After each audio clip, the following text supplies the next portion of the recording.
హైదరాబాద్లో నకిలీ వైద్యులు పుట్టగొడుగుల్లా పుట్టుకొస్తున్నారు. అర్హతలు లేకపోయినా వైద్యులుగా చలామణి అవుతూ అమాయక ప్రజల ప్రాణాలతో చిలగాటమాడుతున్నారు. ఇటీవలే 12 మంది నకిలీ వైద్యులు పట్టుబడడం కలకలం రేపుతుంది.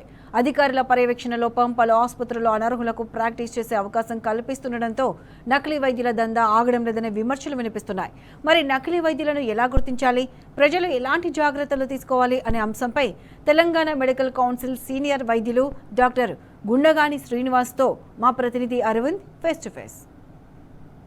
నగరంలో నకిలీ డాక్టర్లు ఎక్కువైపోయారు.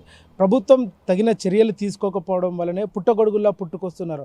అటు వారి వైద్య విద్యకు అర్హత లేకున్నా కూడా అనేక ప్రిస్క్రిప్షన్లు కానీ, అటు మందులు కానీ, అటు ఏదైతే ఈ గ్లూకోజ్లు కానీ ఇలా పెట్టడం వల్ల కూడా అనేక మంది కూడా ప్రాణాలు కోల్పోయే పరిస్థితి కూడా ఎక్కువగా ఉన్నది. ఏదైతే నిన్న టాస్క్ ఫోర్స్ దాడులు జరిపాయో దాంట్లో 12 మందిని కూడా అరెస్ట్ చేయడం కూడా తెలంగాణ వైద్యుల సంఘం నుండి మేము స్వాగతిస్తున్నట్టు మనతో సీనియర్ డాక్టర్ ఉన్నారు, వారిని అడిగి తెలుస్తాం. మన ఏదైతే నిన్న ఇప్పటికే వైద్యులను ఇప్పటికే 12 మందిని కూడా అరెస్ట్ చేయడం జరిగింది, దానిపైన మీరు ఏ విధంగా చూస్తున్నారు నకిలీ డాక్టర్?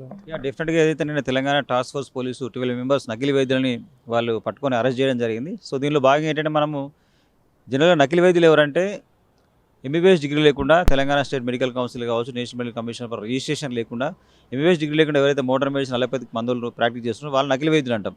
సో దాదాపు తెలంగాణ రాష్ట్ర వ్యాప్తంగా తెలంగాణ మెడికల్ కౌన్సిల్ జనవరి 2024 నుంచి ఇప్పటిదాకా anti committees legal committees form చేసుకొని ప్రతి జిల్లా లోపల ఇన్స్పెక్షన్ చేసి ఇప్పటికీ దాదాపు 650+5గా మనం కేసుల్ని కన్సర్న్ పోలీస్ స్టేషన్ లోపల కూడా నమోదు చేయడం జరిగింది.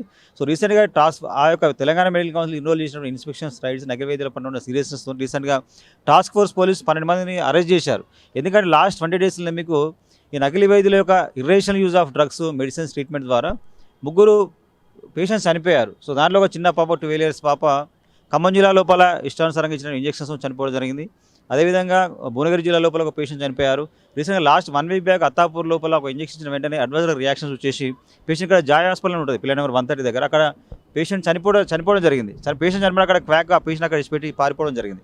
సో ఇట్లేంటంటే పబ్లిక్ హెల్త్ అనేది ఇంపాక్ట్ అవుతుంది. ఇర్రేషనల్ యూజ్ ఆఫ్ యాంటీబయాటిక్స్ కావచ్చు, స్టిరాయిడ్స్ కావచ్చు, పెయిన్ కిల్లర్స్ కానీ, యాంటీమైక్రోబియల్ డ్రగ్స్ కావచ్చు, తర్వాత ఇర్రేషనల్ వాళ్ళు మైనర్ సర్జికల్ ప్రొసీజర్ కూడా చేస్తున్నారు. అంటే ఎవరీ మంత్కు 15 daysకి ఒకసారి ఆర్ఎంపీ అబార్షన్ చేసి పేషెంట్ చనిపోయినట్లుగా మనకు న్యూస్ వస్తూ ఉంది. కాబట్టి ఇండైరెక్ట్గా నకిలీ వైద్యులకు ట్రీట్మెంట్ ద్వారా పబ్లిక్ హెల్త్ అనేది ఇంపాక్ట్ అవుతుంది, పబ్లిక్ హెల్త్ అనేది డ్యామేజ్ అవుతుంది. కాబట్టి దాని ఉద్దేశంలో భాగంగా తెలంగాణ మెడికల్ కౌన్సిల్ ఒక రైట్స్ని ఇంకా అవేర్నెస్ క్రియేట్ చేయడం జరిగింది. అవేర్నెస్లో భాగంగా టాస్క్ ఫోర్స్ పోలీసు కూడా వీరిపైన యాక్షన్ తీసుకోవడం చాలా మంచి పరిణామం. సో వాళ్ళు ఏం చేస్తున్నారంటే ఇష్టానుసారంగా మెయిన్గా antibiotics, hire end of antibiotics, మీకు జ్వరం వచ్చినా లేకపోతే కొంచెం పెద్ద ఇన్ఫెక్షన్, చిన్న ఇన్ఫెక్షన్ వాళ్ళు ఏం చేస్తారంటే సెఫ్ట్రాక్సోన్ సాల్బెక్టమ్ కానీ, మెరోపినామ్ కావచ్చు, పైఫిన్ థయాబాక్టమ్ higher end of antibiotics direct IV fluids కలిపేసి ఇచ్చేస్తున్నారు. తర్వాత ఫీవర్ వచ్చినా నొప్పి వచ్చినా కూడా ఈ డైక్లోఫెనాక్ సోడియం కావచ్చు, తర్వాత డెక్సామిథాసోన్ కానీ, కార్టికోస్టెరాయిడ్ ఇంజెక్షన్స్ 2 కంబైన్డ్గా ఇచ్చేసి వాళ్ళు ఇంజెక్షన్లు ఇష్టానుసారంగా ఇస్తున్నారు. సో ఇండైరెక్ట్గా ఇవన్నీ కూడా పబ్లిక్ హెల్త్ అనేది ఇంపాక్ట్ అవుతుంది. కాబట్టి so Telangana medical council action తీసుకోవడం, దానిలో భాగంగా తెలంగాణ గవర్నమెంట్ నుంచి కావచ్చు టాస్క్ ఫోర్స్ పోలీస్ కూడా యాక్టివేట్ అయిపోయి ఈ రకంగా వారిపైన యాక్షన్ తీసుకోవడమే చాలా మంచి పరిణామం. సార్, ప్రధానంగా ఇలాంటి అరికట్టడి చేయడానికి మరింకెంత దోహదపడాలి? ప్రభుత్వ నిర్లక్ష్యంతోనే ఇలాంటి ఎక్కువ పుట్టుకొస్తున్నాయంటూ కూడా ప్రధానంగా ఆరోపిస్తున్నారు సార్, దాని గురించి ఏమంటారు? డెఫినెట్గానే ఇప్పుడు ఏంటంటే తెలంగాణ మెడికల్ కౌన్సిల్ ఏదైతే 600 పైగా ఎఫ్ఐఆర్ కేసులు నమోదు చేయడం జరిగిందో, యాక్చువల్లీ ఒక ఎంబీబీఎస్ డాక్టర్ ఒక హాస్పిటల్ కానీ క్లినిక్ కానీ స్టార్ట్ చేయాలంటే అక్కడ డిఆర్ఏ అంటే ఎవరు? District registration authority chairman is the main, collector is the chairman, district medical health officer is the convener. అంటే ఇప్పుడు నేను ఒక క్వాలిఫైడ్ డాక్టర్ ఒక ఎంబీబీఎస్ అయిపోయిన తర్వాత ఒక హాస్పిటల్ క్లినిక్ స్టార్ట్ చేయాలంటే డిఎంహెచ్ఓ దగ్గర పర్మిషన్ తీసుకొని క్లినిక్ స్టార్ట్ చేసి ప్రాక్టీస్ స్టార్ట్ చేయాలి. కానీ ఎగ్జిస్టింగ్ ఎవరైతే నకిలీ వైద్యులు ఎవరైతే ఉన్నారో వాళ్ళకు ఎంబీబీఎస్ డిగ్రీ క్వాలిఫికేషన్ లేదు, at the same time district registration authority DMHO దగ్గర పర్మిషన్స్ లేవు. సో 2 రకాల వైలేషన్స్ ఉన్నాయి. తర్వాత ఏదైతే మనం 600 పైగా ఎఫ్ఐఆర్లు కానీ కేసులు కానీ అన్ని జిల్లాలో నమోదు చేయడం జరిగింది. ఇవన్నీ కూడా డిస్ట్రిక్ట్ మెడికల్ హెల్త్ ఆఫీసర్స్ మనము అన్ని కాపీస్ పంపించి వారిపైన యాక్షన్ తీసుకోమని చెప్తున్నాం. కానీ కొంతమంది డిస్ట్రిక్ట్ మెడికల్ ఆఫీసర్ సీజ్ చేస్తున్నారు, కొంతమంది అసలు సీజ్ కానీ వారిపైన ఎలాంటి యాక్షన్ తీసుకోవట్లేదు. సో కాబట్టి ఏంటంటే district medical officers are the boss of the district, వాళ్ళు వాలంటరీగా పోయి ఇన్స్పెక్ట్ చేసి అక్కడ క్వాలిఫైడ్ ఎంబీబీఎస్ డాక్టర్ లేకపోయినా ఆ క్లినిక్ కానీ హాస్పిటల్ కానీ డిఎంహెచ్ఓ దగ్గర పర్మిషన్ లేకపోతే వాళ్ళు వాలంటరీగా పోయి అక్కడ సీజ్ చేయొచ్చు.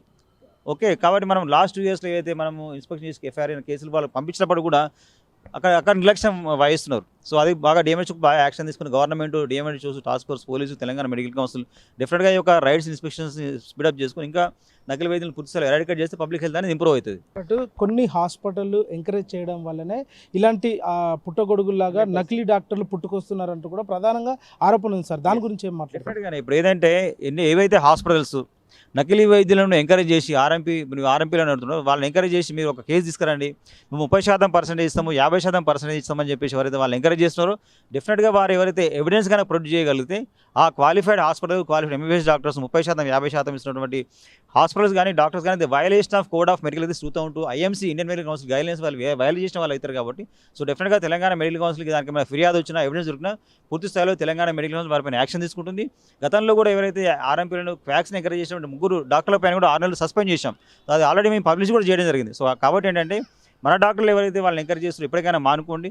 మెడికల్ కౌన్సిల్ ఏమైనా ఎవిడెన్స్ కనుక వస్తే కనుక డెఫినెట్గా వారిపైన కూడా పూర్తి స్థాయిలో కౌన్సిల్ యాక్షన్ తీసుకుంటుంది. చివరిగా ఒక సీనియర్ వైద్యుడిగా ప్రజలకు ఏ విధమైన అవగాహన కల్పిస్తారు సార్ ఇలాంటి నకిలీ వైద్యం పైన? డెఫినెట్గానే పబ్లిక్ ఎవరైనా కూడా మీరు క్వాలిఫైడ్ ఎంబీబీఎస్ డాక్టర్ ద్వారా మాత్రమే ముందు మీరు ఒక క్లినిక్ హాస్పిటల్ వెళ్ళేటప్పుడు ఫస్ట్ మీరు ఆ డాక్టర్ యొక్క పేరేంటి, తర్వాత అదే క్వాలిఫికేషన్ చూసుకోండి.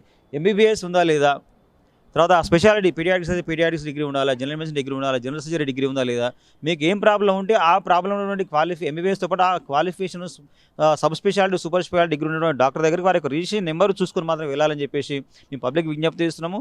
తర్వాత ఎవరికైనా అనుమానం ఉంటే ఏంటంటే TS Telangana state medical council options లోపల డాక్టర్ సెర్చ్ అనేది ఒక ఆప్షన్ ఉంటుంది. దాంట్లో మీరు రిజిస్ట్రేషన్ నెంబర్ కొడితే ఆ డాక్టర్ యొక్క డీటెయిల్స్ క్వాలిఫికేషన్ అతను ఏ స్పెషల్ డాక్టర్ అనేది కూడా టీఎస్ఎంసీ వెబ్సైట్లో మీకు కనిపిస్తుంది. కాబట్టి ఆ క్వాలిఫైడ్ డీటెయిల్స్ అని తెలుసుకొని వెళ్ళి మాత్రం మీరు ట్రీట్మెంట్ తీసుకోవాలి. వేరే ఆల్టర్నేటివ్ బీఎస్సీ అని బీజెడ్సీ అని ఎంఏ అని ఎవరెవరో ఈ క్వాలిఫైడ్ మోడర్న్ మెడిసిన్ ప్రాక్టీస్ చేస్తున్నారు. కాబట్టి దీని ద్వారా పబ్లిక్ హెల్త్ ఇంపాక్ట్ అవుతుంది, పేషెంట్స్ చనిపోతున్నారు. కాబట్టి మీరు క్వాలిఫైడ్ డాక్టర్ ద్వారా proper disease proper treatment proper డయాగ్నోస్తోనే మీరు ట్రీట్మెంట్ తీసుకుంటే మీ జబ్బు క్యూర్ అయ్యే అవకాశం ఉంటుంది. లేదా అదర్ క్వాక్స్ దగ్గర వెళ్తే డెఫినెట్గా పబ్లిక్ హెల్త్ అనేది థ్రెట్ అవుతుంది. Thank you. రైట్, ఏదైతే చూసుకుంటే ఇప్పటికే నగరంలో నకిలీ డాక్టర్ల పైన కూడా దాడులు జరపడం కూడా సరైంది అంటూ కూడా ఇప్పటికే సీనియర్ వైద్యులు గుండగాని శ్రీనివాస్ గారు కూడా తెలిపారు. ఏదేమైనప్పుడు కూడా ఆ నకిలీ వైద్యులను అరికట్టాలంటూ కూడా ఇప్పటికే ప్రభుత్వానికి సూచన చేశారు. ప్రజలు కూడా ఎవరు ఇలాంటి నకిలీ వైద్యులను కూడా నమ్మొద్దు, నమ్మి మోసపోవద్దంటూ కూడా స్పష్టంగా తెలియజేశారు. వీడియో జర్నలిస్ట్ లక్ష్మణ్తో అరవింద్ టీ న్యూస్, హైదరాబాద్.